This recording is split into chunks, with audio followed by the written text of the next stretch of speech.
Bonjour à tous et bienvenue sur ce second webinaire Syndex, les rémunérations, comment ça marche.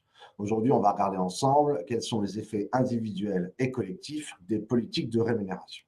Je m'appelle Julien Gournay, je suis consultant Syndex spécialisé sur les questions des politiques sociales et je suis accompagné derrière la caméra de Tanguy d'Orange, lui-même spécialiste de ces questions.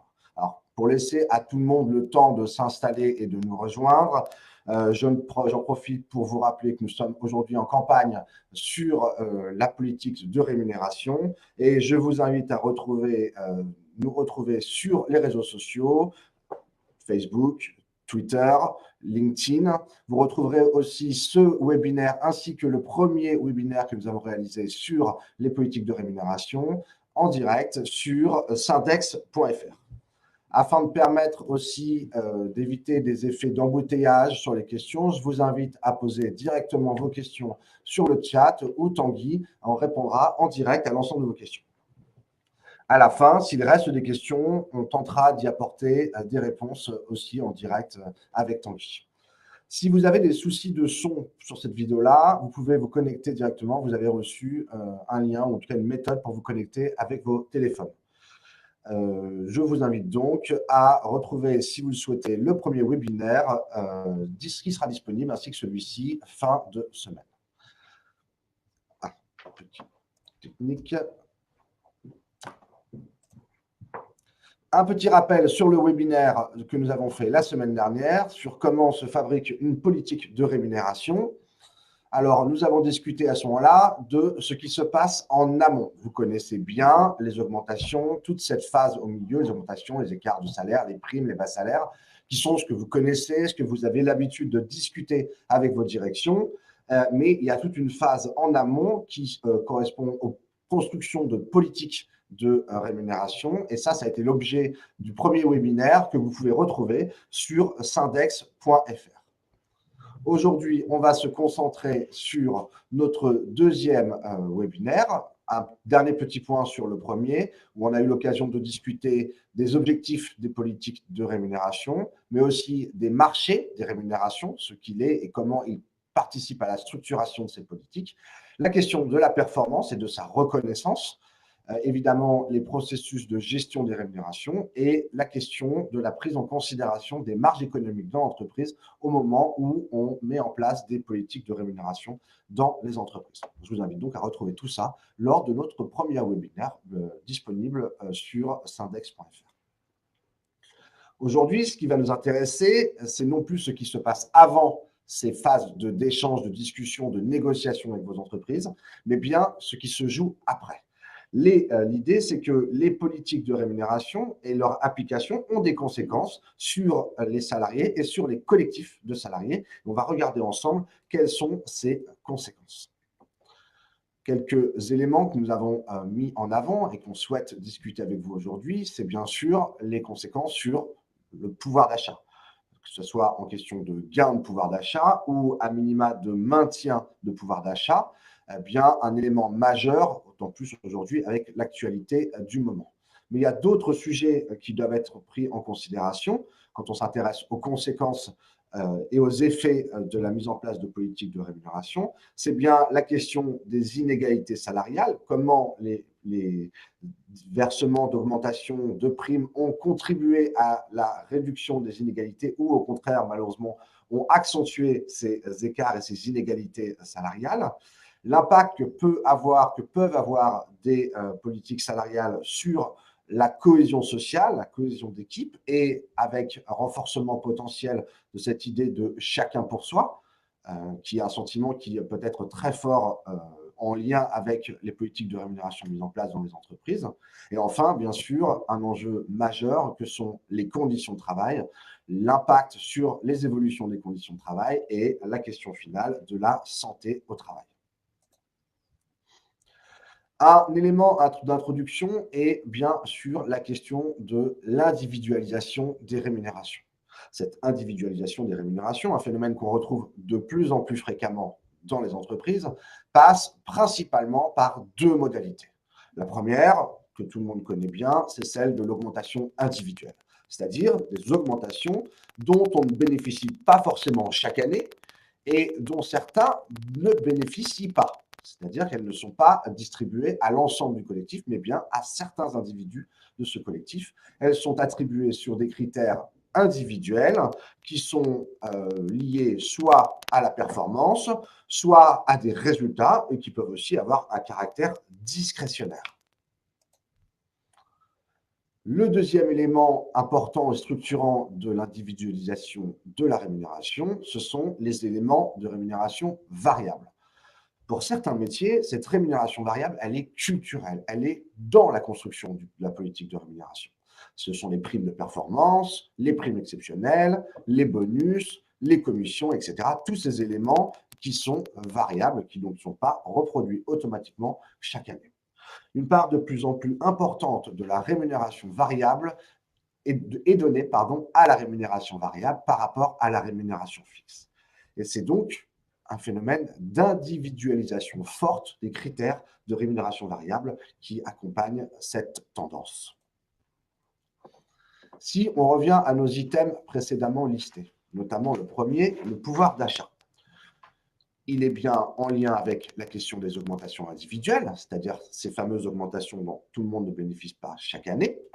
Il est aussi en lien avec des questions d'inflation, des phénomènes extérieurs à l'entreprise. En période de faible inflation, ça peut être supportable un temps, c'est-à-dire que si l'inflation est faible ou très limitée, voire nulle, le fait de ne pas avoir d'augmentation de salaire ne va avoir qu'un impact très limité sur votre pouvoir d'achat.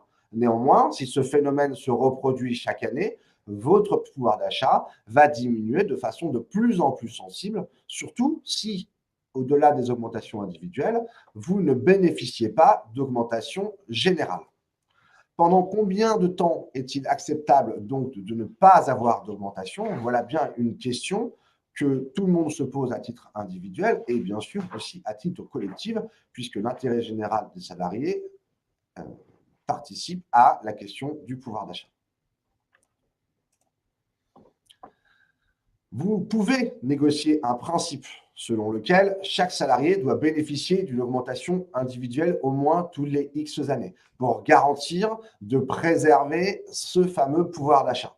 Un exemple, si après 2 ans sans augmentation de salaire, le ou la salarié est toujours en stagnation salariale, une clause peut expliquer qu'il bénéficiera la 3e année d'une augmentation individuelle, par exemple moyenne de sa catégorie socio-professionnelle, son coefficient, qui lui garantit au bout de 3 ans de percevoir tout de même un élément de revalorisation de sa rémunération individuelle et aussi un événement qui lui permet de ne pas créer trop d'écarts salariaux au sein d'un même collectif, d'une équipe ou simplement d'une catégorie socio-professionnelle.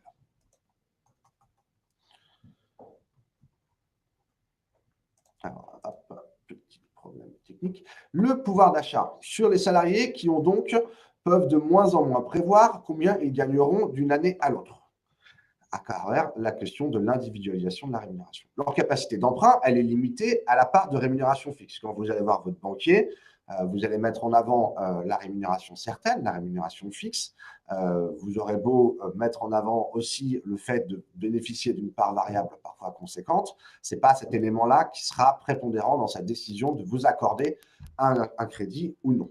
Et pour les plus bas salaires, avec 100% de leurs dépenses contraintes, la rémunération variable n'est pas un plus, mais une part de risque, puisqu'elle apporte une incertitude sur la rémunération qui sera effectivement perçue durant l'année. Donc, ces rémunérations variables, nous l'avons dit, les primes de performance, les primes exceptionnelles, les bonus, les commissions, etc., avec une part de plus en plus importante accordée à cette variable au détriment de la rémunération fixe et une individualisation forte des critères de rémunération variable. Vous pouvez négocier aussi une limitation de cette part variable à un pourcentage maximum du salaire de base, ainsi qu'une rémunération variable collective qui ne soit pas uniquement en lien avec des résultats, une performance ou des critères liés à un individu. Sur le deuxième item, celui des inégalités salariales. Des différences salariales, ça existe.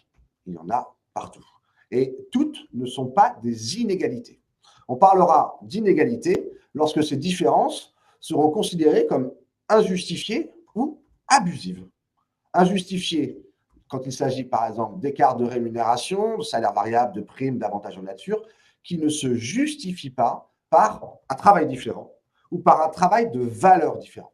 On ramène à la définition travail de valeur égale, salaire égal.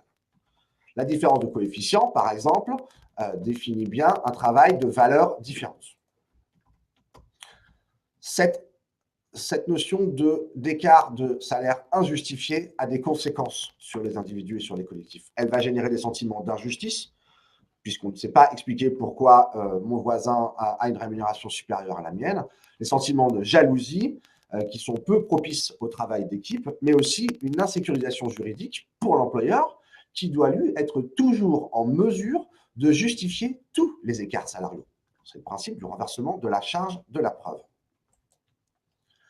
Vous pouvez demander, pour réfléchir et discuter avec votre employeur sur la question de la justification des écarts salariaux, de tenir des indicateurs par métier ou par niveau de classification. Vous avez ici un exemple qui vous permet de voir sur 3 types de métiers et selon des niveaux de classification, des niveaux de rémunération pour les salaires de base et les variables.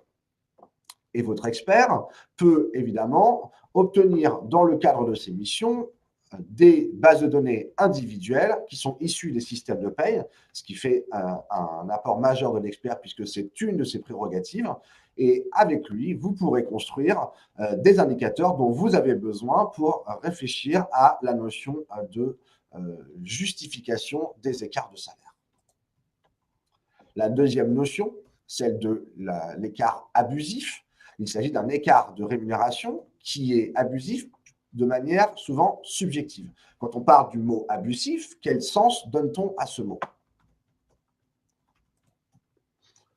Si ces écarts de rémunération sont jugés abusifs, s'ils ne sont pas expliqués ou s'ils ne sont pas explicables, on parlera dans l'entreprise de rémunération à la tête du client, de la loterie, des jeux faits à l'avance, du hasard, du pifomètre. Et ça, c'est véritablement pas terrible pour la cohésion sociale dans les équipes.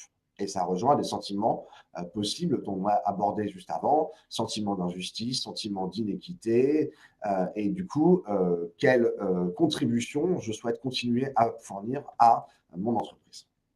Là aussi, vous pouvez négocier une limitation des dispersions ou des écarts de salaire de base à valeur égale de travail, c'est-à-dire faire en sorte qu'il n'y ait pas des écarts trop disproportionnés pour des contributions similaires. Un exemple, dans un même coefficient, l'écart entre le plus petit et le plus haut salaire ne peut pas dépasser un écart de 1 à 1,5. C'est un exemple. À vous de définir quel est l'écart adapté au collectif, aux métiers, aux catégories que vous souhaiterez cibler. Une grille de salaire à l'embauche, sur des critères là aussi objectifs, c'est un élément aussi qui permet d'éviter ce sentiment d'abus dans les écarts salariaux, et notamment des critères comme l'âge, comme l'expérience passée, comme le diplôme, comme le niveau de classification de la fonction, etc. sont des critères objectifs qui permettent de définir des écarts salariaux. La cohésion sociale, ou ce fameux chacun pour soi. Vouloir être reconnu individuellement, c'est normal et c'est naturel. On a tous ce sentiment de vouloir que notre contribution, notre performance soit reconnue. Et c'est même parfois souvent une attente, notamment chez certains métiers, comme des métiers commerciaux, chez des jeunes diplômés, une attente qui est plus ou moins exprimée, mais cette performance, elle n'est pas toujours individualisable. Quand la qualité du travail de l'un dépend de la qualité du travail des autres, quand on travaille en mode projet ou en mode réseau, on ne peut pas résumer notre performance à notre contribution individuelle. Et donc, cette individualisation de la rémunération, elle conduit souvent à la mise en concurrence entre salariés. Pour avoir une augmentation, il ne suffit plus d'être performant, mais il faut aussi que les collègues ne soient pas trop performants. cette mise en concurrence est susceptible d'altérer la bonne entente entre les salariés, voire la cohésion sociale, et de créer des dysfonctionnements au sein des équipes, notamment dans le transfert de compétences, le transfert de connaissances, le transfert d'informations qui sont nécessaires à la bonne réalisation du travail. Cette cohésion sociale, ou ce chacun pour soi, avec cette performance collective qui n'est pas reconnue et pourtant existe, reconnaître cette performance collective resserre les liens sociaux. Il existe des moyens de reconnaître la performance collective.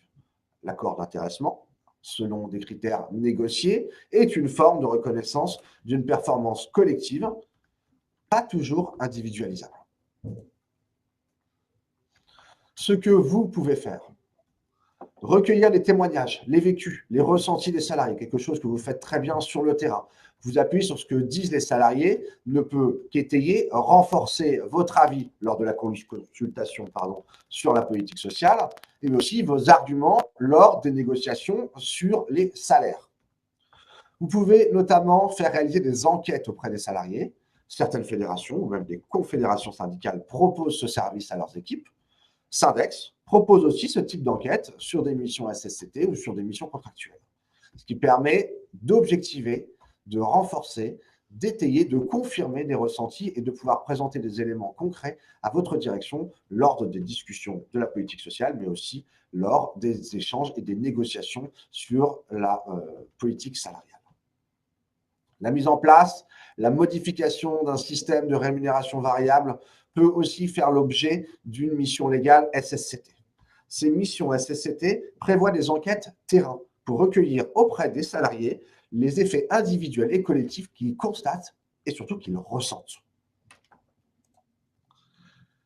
Concernant les conditions de travail, la mise en place de systèmes de rémunération fondés sur l'atteinte d'objectifs individuels peut avoir et souvent a des impacts sur la santé au travail et sur les conditions de travail. D'abord, la question de l'accroissement de la charge. La mise en place d'objectifs, et notamment la notion de performance, d'atteinte d'objectifs, voire de dépassement des objectifs, induit souvent un accroissement de la charge de travail.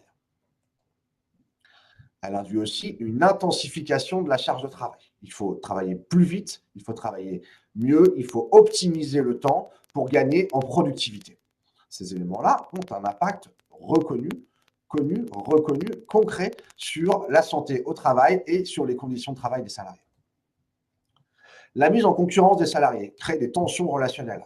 Si on commence à définir des objectifs individuels et qu'on commence à comparer l'atteinte de ces objectifs ou même le niveau d'objectifs fixés pour chaque salarié, cela peut contribuer à créer des tensions au sein des équipes qui seront un élément négatif pour l'atteinte d'objectifs plus collectifs et qui peuvent générer des dysfonctionnements dans le fonctionnement des équipes, dans la réalisation du travail, et bien sûr avoir des impacts sur la santé des salariés, notamment à travers une baisse du sens, une perte de sens donné à son travail, une absence de reconnaissance des efforts et de la contribution des individus et des collectifs, qui sont tout autant d'éléments qui vont contribuer à une dégradation de la santé au travail et à une dégradation des conditions de travail.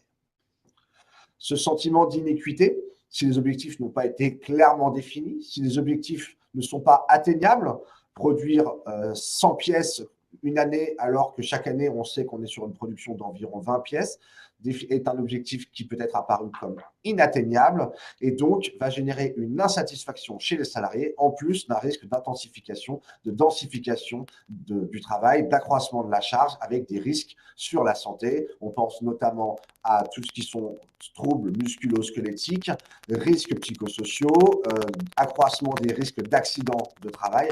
Tous ces éléments-là sont bien donc en lien avec une politique d'individualisation des rémunérations à travers en mise en place d'objectifs individuels.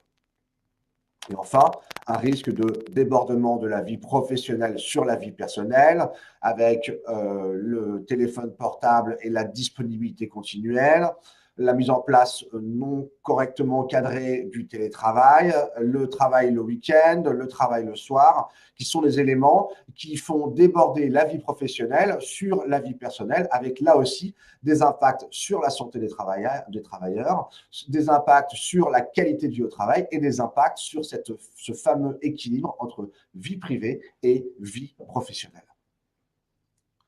Enfin, un sentiment important qui est ce sentiment de remise à zéro chaque année. On a eu beau avoir été performant, avoir été efficace, avoir réalisé une bonne année, le début d'année, on repart de rien, on repart de zéro et il faut de nouveau refaire ses preuves, de nouveau atteindre des objectifs qui sont fixés, parfois des objectifs qui ont pu être difficiles à atteindre et qui, si malheureusement on les a atteints, peuvent engendrer des objectifs encore plus difficiles à atteindre les années suivantes. Ce sentiment de compteur remis à zéro chaque année est un élément qui contribue à une dégradation de la santé au travail des salariés. La perte de sens, la perte de reconnaissance dont on vient un petit peu de parler, lorsque ce système ne reconnaît pas aussi le travail de tous les jours, c'est-à-dire au-delà de la question d'atteindre d'objectifs, ce que je fais, ce que je produis, ce que j'apporte à la structure tous les jours pour que le travail soit réalisé, pour que l'activité puisse continuer à fonctionner, tout cela qui n'est pas suffisamment reconnu engendre des pertes de sens dans le travail qu'on produit au quotidien, une perte de reconnaissance et qui ont été démontrés comme étant des éléments néfastes sur la santé des salariés. Sur ces conditions de travail, il est important de mettre en place des indicateurs qui vous permettront de contribuer à objectiver ces phénomènes. D'abord, des indicateurs sur la question de l'absentéisme. Comment on suit l'absentéisme, quels sont les indicateurs à mettre en place, la question des accidents de travail, etc. Tout un tas d'éléments qu'on retrouve en partie dans certains documents officiels de l'entreprise, mais sur lesquels vous pouvez vous pencher un petit peu plus, et notamment sur leurs évolutions. Le deuxième point important, c'est la question de la cotation des risques par unité de travail, unité de service, business unit, qu'on retrouve dans les documents uniques d'évaluation des risques. Je vous invite à vous saisir de ces documents-là, puisqu'on est censé identifier l'ensemble des risques et surtout les mesures que l'entreprise va mettre en œuvre pour en réduire l'impact sur les salariés. Le suivi des plans de charge, des plannings d'équipe, l'organisation notamment avec des horaires atypiques, je pense spontanément au 3-8, mais d'autres formes d'organisation du temps de travail, qui nécessitent la mise en place de plans de charge, de planning, sont des éléments à suivre pour regarder un petit peu comment sont organisés aussi les temps de repos pour ces équipes et pour ces salariés.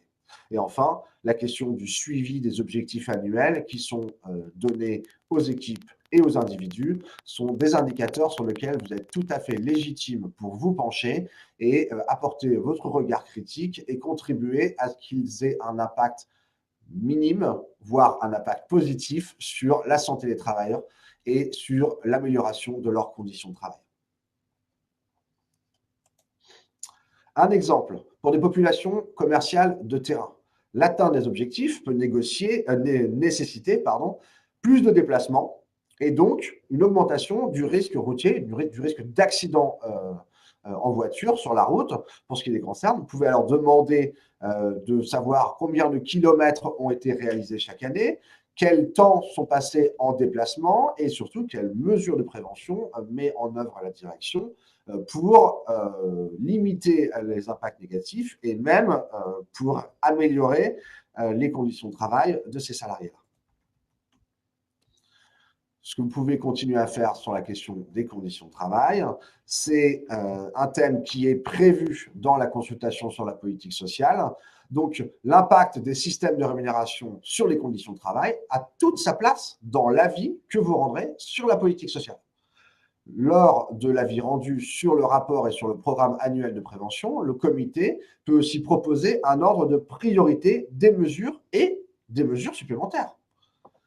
La commission SSCT, dans le cadre de la mise en place d'un CSE, peut aussi mener des travaux d'instruction et d'investigation. Elle a un pouvoir d'enquête, il y a des inspections trimestrielles. Et si la mise en place d'un système de rémunération variable modifie les conditions de travail, cela doit faire l'objet d'une procédure d'information-consultation du CSE sur projet.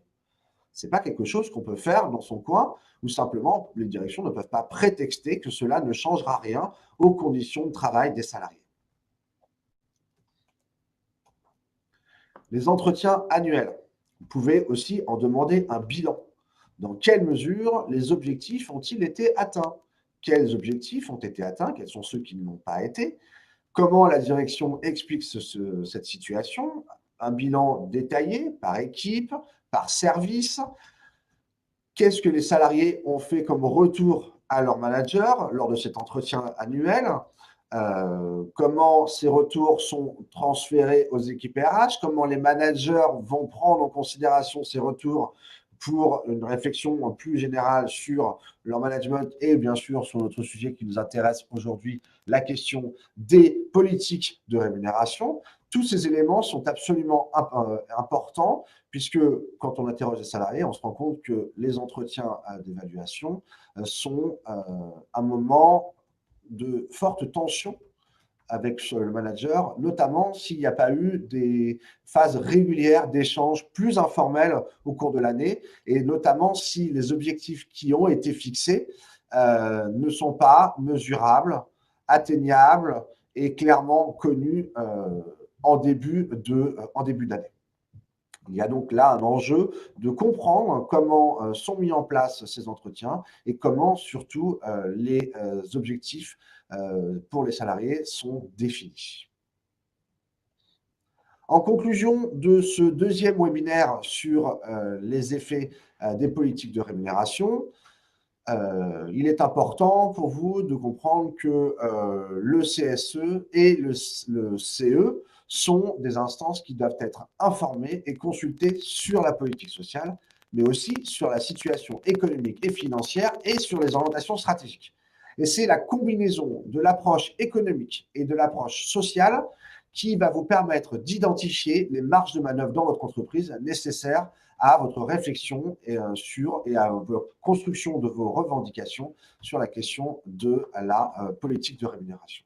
La temporalité, mais aussi les thèmes que vous allez aborder dans ces informations consultations peuvent être discutés avec votre employeur pour donner du sens et de la cohérence par rapport à vos enjeux, que vous définirez localement.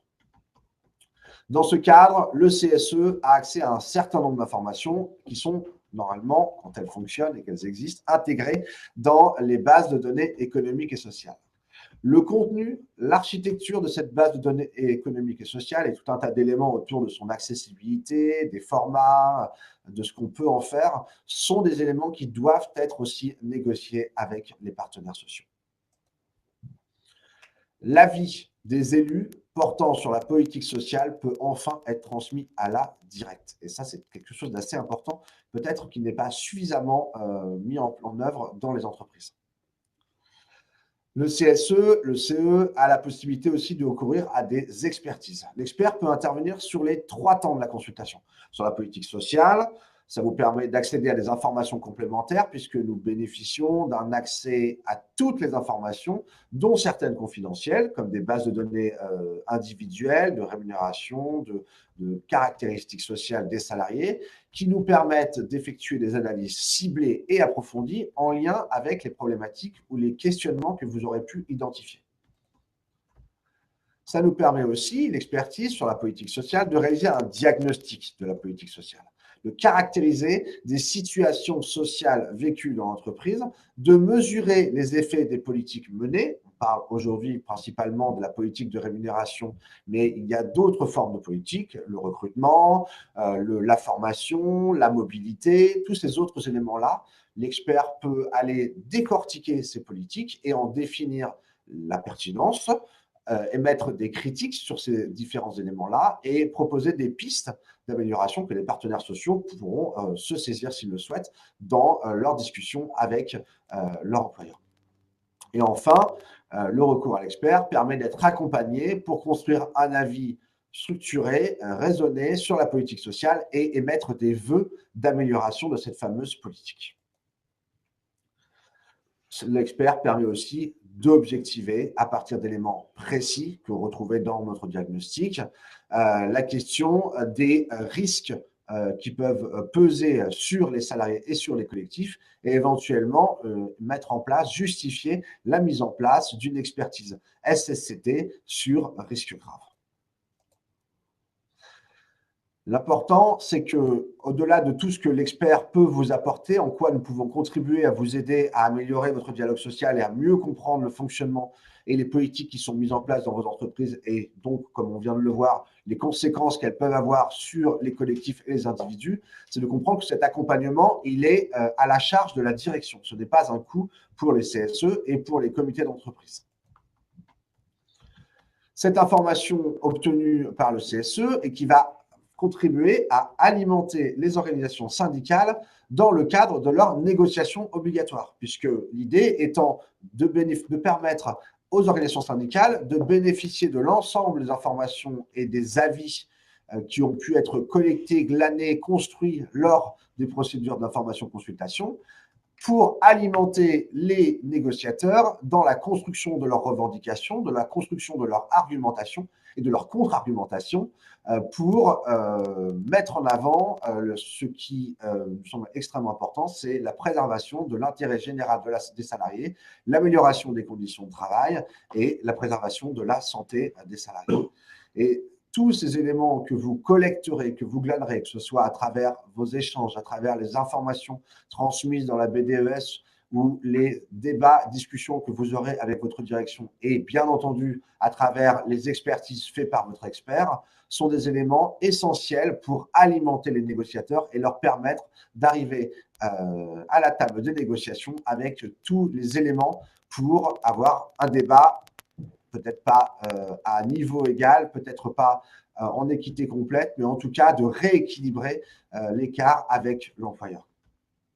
Il est donc absolument important d'articuler, de construire votre calendrier des procédures d'information, consultation et des moments, des temps de négociation pour que vous bénéficiez au moment de la négociation des bonnes informations collectées dans les procédures d'information, consultation en amont. Voilà. Pour plus d'actualité sur la question de la rémunération, je vous invite à vous reporter à la fiche pratique que nous avons fait et que vous retrouverez sur syndex.fr qui fait un point sur l'actualité 2019 avec ses impacts sur les politiques des employeurs sur la question notamment de la rémunération. Une fiche pratique disponible donc sur syndex.fr, négocier les rémunérations en 2019. Voilà. Nous arrivons à la fin de ce webinaire. Je vous remercie beaucoup pour votre attention. Il y a sûrement des questions auxquelles nous n'avons pas répondu. Oui. On a répondu à toutes les questions, donc Tanguy a été au top du top pour répondre à toutes vos questions. Si vous avez besoin de plus de renseignements sur les modalités de l'accompagnement, sur comment ça s'organise, comment ça se structure, n'hésitez pas à nous envoyer un mail à contact au singulier @syndex.fr avec vos coordonnées et nous vous recontacterons le plus rapidement possible. Si vous souhaitez revoir ce webinaire, vous pouvez aussi vous rendre d'ici la fin de la semaine, le temps qu'il soit mis en ligne sur syndex.fr. Vous y retrouverez d'ailleurs beaucoup d'autres replays, d'autres vidéos que nous avons faites sur le sujet de la rémunération, mais aussi sur d'autres sujets. Et voilà ce qui clôt ce webinaire sur les politiques de rémunération. Je vous remercie pour votre attention.